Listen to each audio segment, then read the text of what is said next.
Hello, and welcome back to Ghost Town. And I think I might have enough money to start building one of the long roller coasters to go towards that stupid and annoying goal. So let's start that. Let's pick a roller coaster. I think a good wooden roller coaster to start with. I'm going to start it out from here. This seems a reasonable place, so let's have a reasonable length station. Then a lift hill. And with this roller coaster, because this needs to be kind of whatever, 4,000 feet or so. One way to do that is build an enormous lift hill and then just sort of use all the energy. But with that, you actually can end up with quite low throughput, because you use only one or two trains going round the course. And so there's not trains for guests to get on. So what I'm going to do is I'm going to do some small lift hills, which will make the roller coaster cheaper, possibly a bit less intense as well, and will give me the opportunity to have lots of block sections. So sort of like, I guess maybe like one of the Disney roller coasters. That's the Big Thunder Mountain, where you have not a sort of intense or particularly big roller coaster, but you have lots and lots of block sections. So you can run lots of trains and have really high guest capacity. Because for this scenario, at this stage, where we're still quite early on, we do need there to be kind of these big coasters still need to be earning us money. We can't get by without them actually getting guests through them and getting lots of money for us. So let's have a look at this. Okay. And that was a bit ambitious to try to go down through there. Can I do something clever here? So maybe I would get away with just one lot. No, 45 feet is probably that's not going to happen. Okay, so let's try that. See if I can get away with going down here. Oh yes, perfect.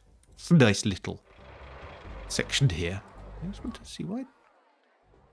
Oh, okay. And that's weird.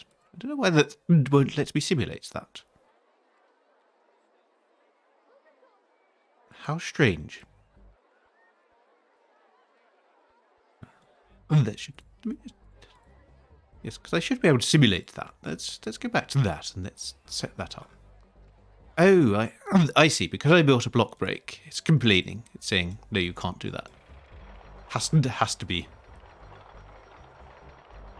Should I put that into block section mode? Oh, yes, it won't let me simulate it if it's in block section mode. Okay, that's mildly annoying, because I wanted to see how the block sections actually work. Yes, so...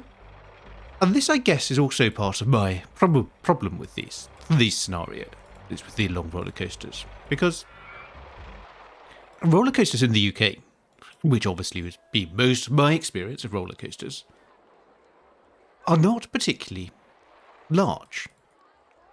And the reason for that is that, well, the theme parks tend to have restrictions on how tall they can build. So most British roller coasters will be no higher than tree height, typically. I think there's a couple, like maybe Alton Towers have a couple which are getting above tree height now. So I think Fort Park have been able to do it as well. Maybe it's just sort of planning is allowing it if there's sort of a good distance between the park and any nearby sort of people who might see tall structures and be inordinately upset by them. I guess that should work, I think. Oh no, it won't, because that needs to be straight like that. Yes, so we should come round there. I think. Yes, they're gonna look for that too. Oh, it's moaning about that again, yes. And let's try to get back. It's because I put block breaks on.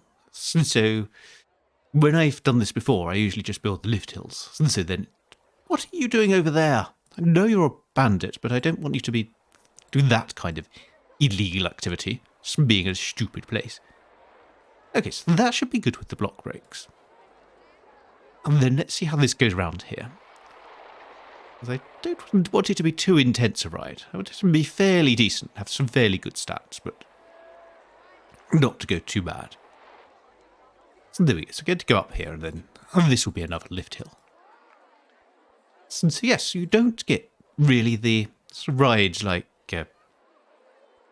what is it? Fury 305 and Intimidator 325, or I think they're that way around. The huge sort of giga coaster type things. We tend to get sort of small and compact coasters and maybe terrain coasters.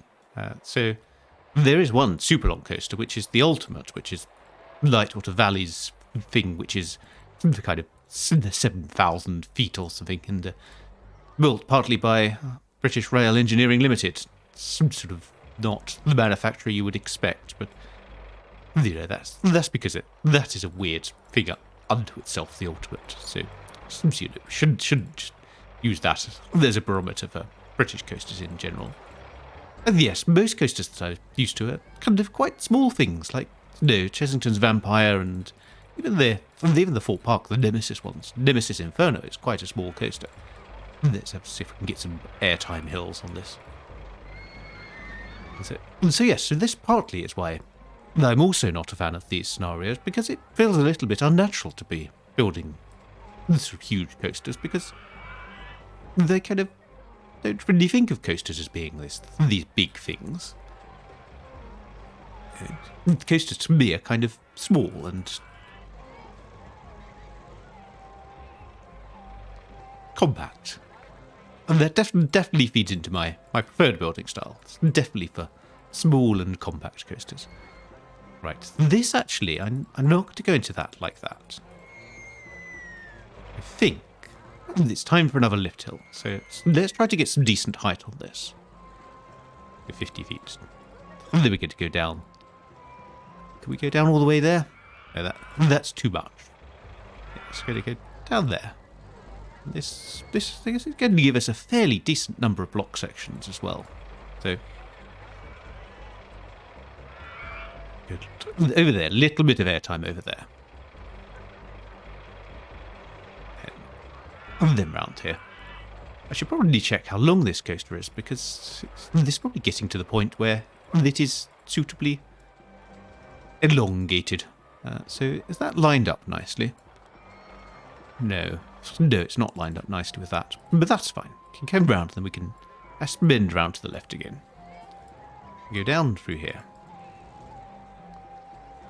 Ooh, yes, I like that. And then we can hopefully go round the launch tower. So that's no, that's not going round the launch tower, is it? At this point, so this might be a little bit too high. This might not be able to get away with this. Let's see. We do that. Of course, having talked about what happens prototypically in realism and roller coaster design, of course, this is staggeringly unrealistic, because this is very much this sort of having rides really close to each other tends not to be done. And I think what is one of the rides which does do it? It's one of the really fast launched ones. So I think it's King Dakar. It could be Top Thrill Dragster, but I think it's King Dakar, where they put a drop tower underneath the sort of the big top hat at the top of the ride, where it goes over. Well, there. Where it gets over after the launch, it has a top hat on it, and they've got, oh yes, let's put a drop tower in here. That'll be cool. But for a long time, they weren't able to use both of them at the same time, because the kind of people who set safety rules and regulations said, well, the thing is, someone might drop something on the roller coaster, and it might hit a guest who's on the drop tower, so they couldn't run the roller coaster at the same time as the drop tower was operating, which really messed up the throughput of it, really reduced the throughput of that ride. A real genuine roller coaster tycoon problem in the real world. There we go. That looks a bit unsafe. Well, we'll leave it clipping there. It'll be fine. So I'm going to bring this round here. I'm thinking about an on-ride photo section, actually. And let's just do that pointlessly there. And then maybe a couple little bunny hills. It's around here. Oh, we've exhausted our funds. Okay. So hopefully they should build up again fairly quickly. And yes, it's the safety sort of said, well, you can't do that. Guests would drop things on each other. And it will be bad. Oh, that looks awful. That does look really bad. I don't like that. There we go. It's gone. Stupid scenery. So you're going to come around here, and then I think maybe a final block break before the... Oh, come on, save it money. I think they've solved it now. I think they have actually got some sort of ride management system interlinking the two, so the coaster's never going over the top hat at the point the drop tower could have things dropped on it. I think. No, I'm not keeping up that well with roller coaster news. Okay, so that will do okay, and I think this should be, yes, reasonably nice long queue line for this. So let's put it's in block section mode. Let's go test this. I don't need 5 trains. 5 trains is probably just way over the top. Let's try 4. So hopefully 4 will run without there being too many gaps in between. And that should give this an excellent capacity. Let loads of guests go on it. So just put that there. Give it a different colour scheme. Ooh, it's sort of nice blue. That's maybe a bit much. And that's also maybe a bit much. There we go. That's kind of okay. Is it okay? Is it really of us okay? That's definitely not okay. So no, I'm then just going to leave it. I'm going to leave it like that. Okay, so oh dear, that didn't work. Okay, right. So my dedication to small lift hills is not a smart idea. I could just pop another couple of. Might be able to get away with this. Okay, so those were small turns, so let's hopefully can go down there. And then let's get that back up there. So I would like to have a little bit of an airtime hill on this. I'm not sure whether I'm going to get away with it now. So 20 feet. So there we go. Just a little pop. A little pop up there should be okay. And so, hopefully, this should run slightly better with the block sections. I'm going to name this. Well, we were doing 70s music, weren't we? And I think one thing that I could do is name it after the Flaming Groovies track, Take Some Action, which was 1976, and had two different versions of it in general circulation, because there was an earlier recording, which was used for the single, and then a later, slightly more refined recording used for the album. So then that, very sort of, certainly the single version was very kind of rough and ready and kind of emblematic of the sort of wooden coaster experience. This might still be one too many trains. It's just not clearing the blocks as effectively as I wanted them to.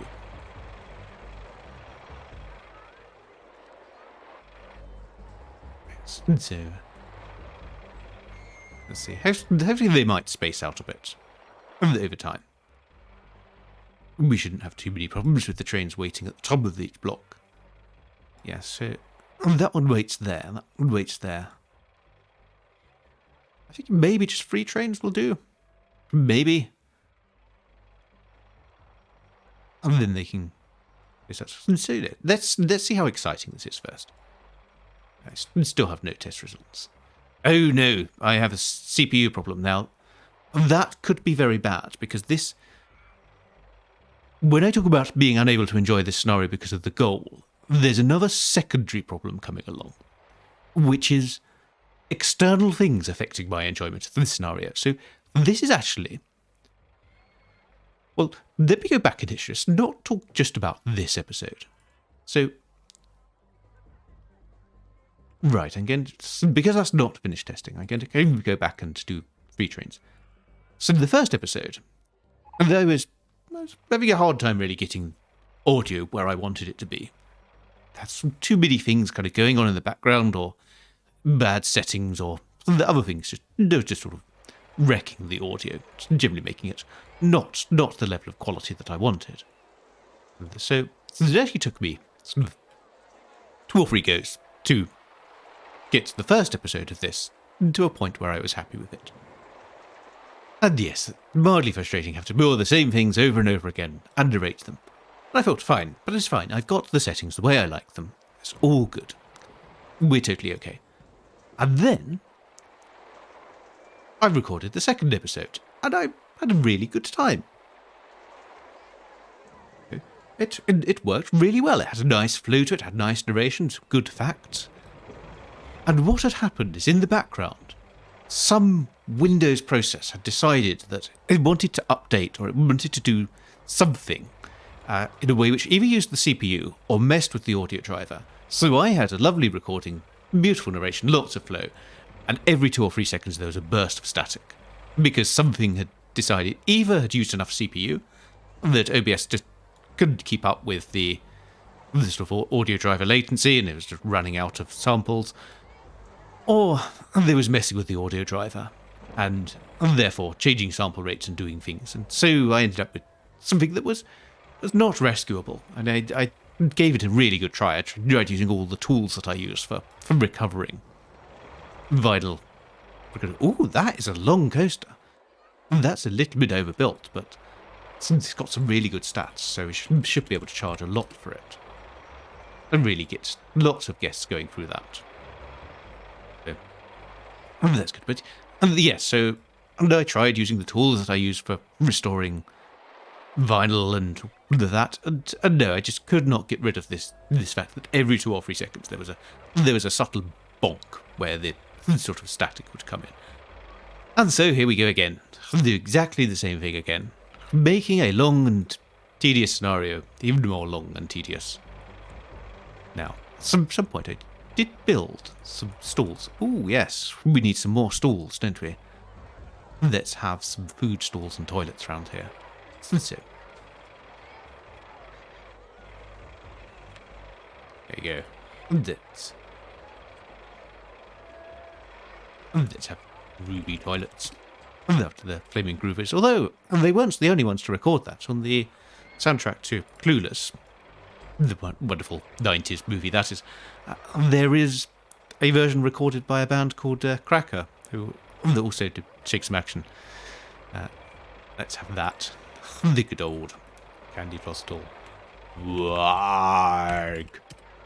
That's what? Okay, so we're getting a few guests. Guests are going on this. They're happy with the price. That's good. So we should get decent amount of money from this coaster, which should help us move through the scenario. So I should build some more things. So now that money's less of an issue, they can probably start building. Actually, I say money's less of an issue. These rides are good anyway. These shaking ships. So I'm going to just pop that. Oh, okay. It's good to go around there. Well. That's fine. It's totally okay. So I'm going to call this, obviously, Engineer Shake Some Action. It's Action Shaker. And you might be thinking, well, okay, but you came into this talking about the two-tone and then into punk as the kind of 70s music, and you might think, well, how did the Flaming Groovers, who formed, I think, in the late 60s, how do they fit into this late 70s thing? Well, they had a tour where they were supported by the Ramones, and that I think that was actually for Shake Some Action. That was 76 or so, when punk was starting to make its way into the general consciousness of music. So we need some handymen. Handy. There we go. So they sort of started out the tour with the Ramones being this support band, and people going, yeah, it's fine. We're here to see the Groovers, and they talk about ending it with people coming to see the support, because by that point they were the the huge band, right? The enormous, is what you'd call mind share, I suppose. So yes, that's how that links back to the story. So I don't know why I do this. I don't know why I'm bothering with all this sort of detailed music trivia and building all these coasters and telling you about how coasters work in the UK, and even being careful not to have audio, which is just constant little bursts of static which are annoying to listen to, because this is Roller Coaster Tycoon. The audience only about 12 people, and then the one random person who comes in to just dislike the videos. I'm not quite sure why you'd think they there's about 200 Timberwolf videos, are fairly consistent to a theme. It's like, if you're going into some episode 3 of Alpine Adventures and going, why is this a combination of nonsense, undirected gameplay and general wolf slowly losing it on microphone? It's like, well, you should know by now that that's going to happen. So, unless it is a sort of general, just please stop doing this. I don't like it. I don't like the fact you're creating more of it. Just stop. And of course, there is the thing that actually, I think certain patterns of dislikes actually give you more engagement, actually drive you better up the algorithm, because that's how the internet works these days. There's spotting this on the Twitter that has this thing now I'm so busy in a rant, I'm not explaining what I'm doing, which is I'm trying to build. I've got more money, I'm going to build yet another coaster. Hopefully I can get this one above 4,000 feet, and build a water coaster, because it's a bit of a rubbishy coaster. The throughput's not great, the stats are kind of not great, it's got that clunky water section. But, we got to build 10 different coasters, because that's how the scenario goes, so that's what we're going to do. We're going to build another type of coaster. Hurrah. But it's like, yes, this... The joy I noticed in the past few weeks for me. Let's wind back, let's rewind, let's go to the VCR controls and press the rewind and hope it doesn't chew up the tape. Because there is a thing that, with pretty much anything that is done now, especially social media, that it's all about engagement.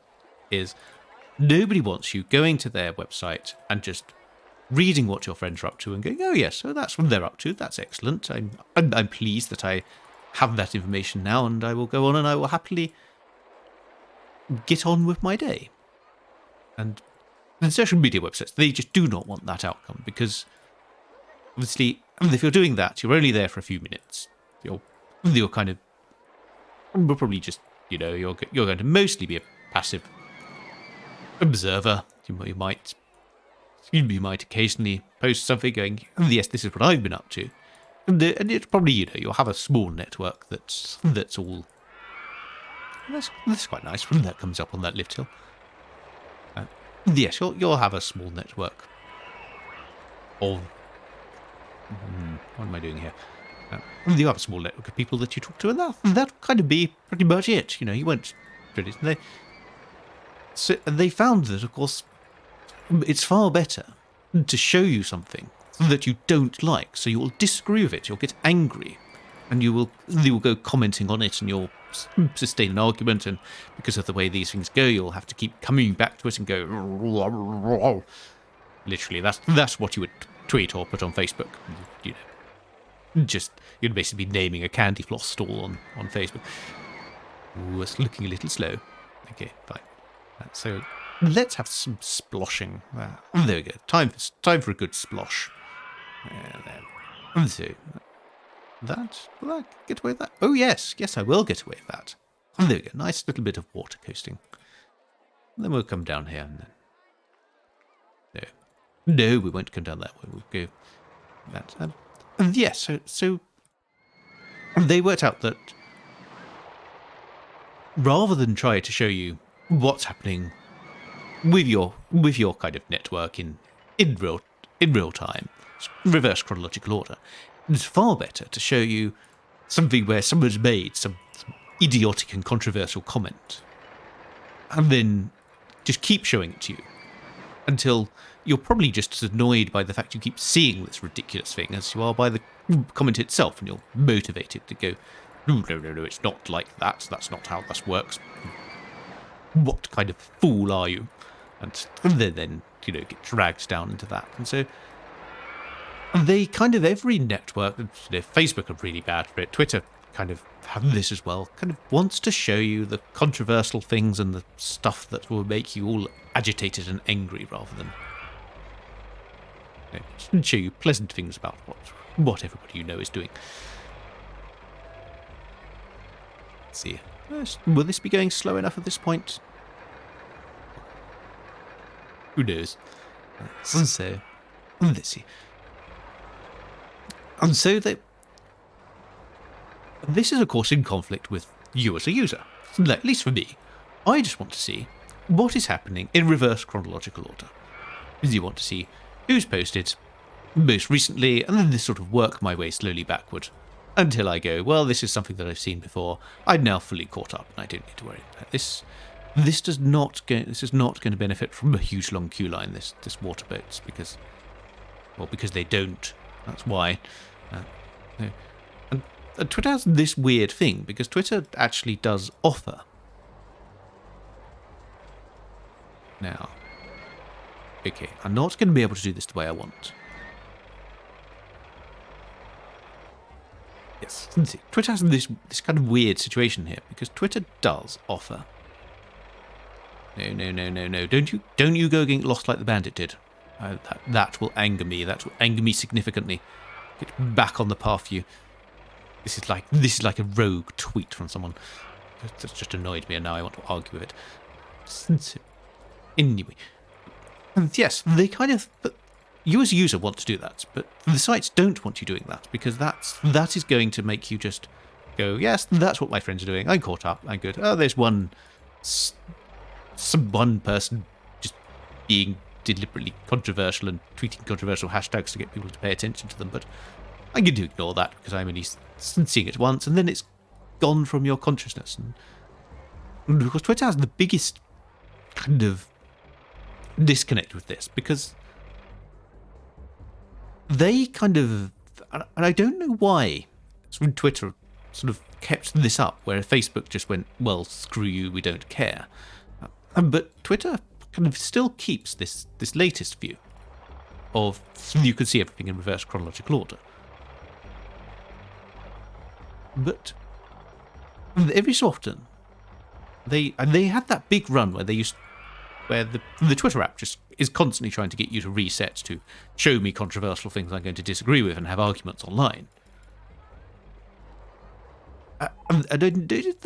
There was they like kind of subtly breaking things and doing that thing like Facebook did with their chronological feed, which is just slowly making it worse. And so I noticed, like, currently, I have this thing where my chronological feed is mostly chronological, but it obsesses about showing me things that other people have kept replying to over time, and things that people have retweeted ahead of the things in chronological order.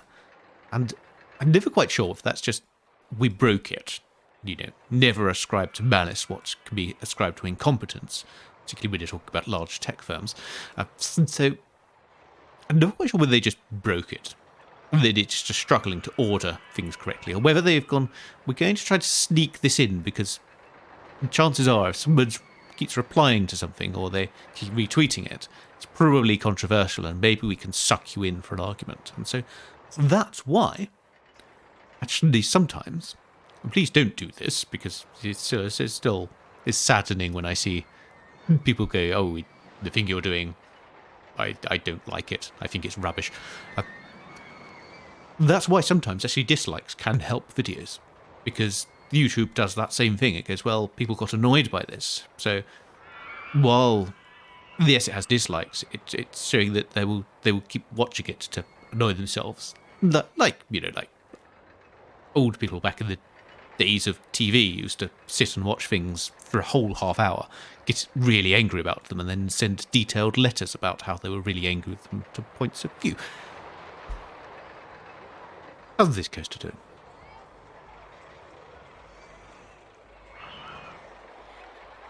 Right, come on, are you long enough? Please be long enough. Not sure I could cope if it's not long enough. It's got lots of wiggling and lots of bits. It's long enough. No, it's not. No, it needs more. Did I ever say why I hate this scenario? Getting quite late as well. This is talking about people who watch half an hour of something they don't even like. This is certainly heading on for rather a long time. So let's just go over fine. Let's have another lift hill. Get some more energy into this. Send it on another mission. This is the thing. This is why I don't like the long coasters thing, because that was a perfectly good coaster. There was nothing particularly wrong with it. And yet, no, now I need to build another little loop of it. And irritated. I'm going to retweet this, and my followers can be angry about it as well. It's all breaking down. It's pretty standard. This is what happens whenever you go. The morph does anything. It just goes wrong. You'd be going wrong in it anyway, or is it just going wrong now?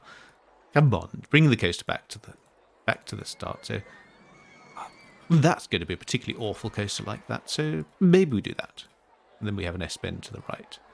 There we go. Right. Zoom forward in fast motion, because I just want this to test. I just want to see if it's long enough. It takes so long to test these long coasters. I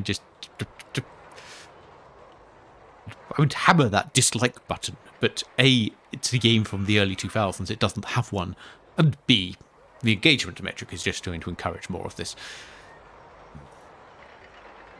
There we go, 4,000 feet, and it's not exciting enough because it's a water coaster and they're rubbish. So we can cheat that. We could easily just go. Let's add a few little trees there. That should give us decent scenery boost. So I'm not taking too many penalties, is it, from not having enough scenery? Or not having enough water. Okay, so this is just such a cheesy thing to do.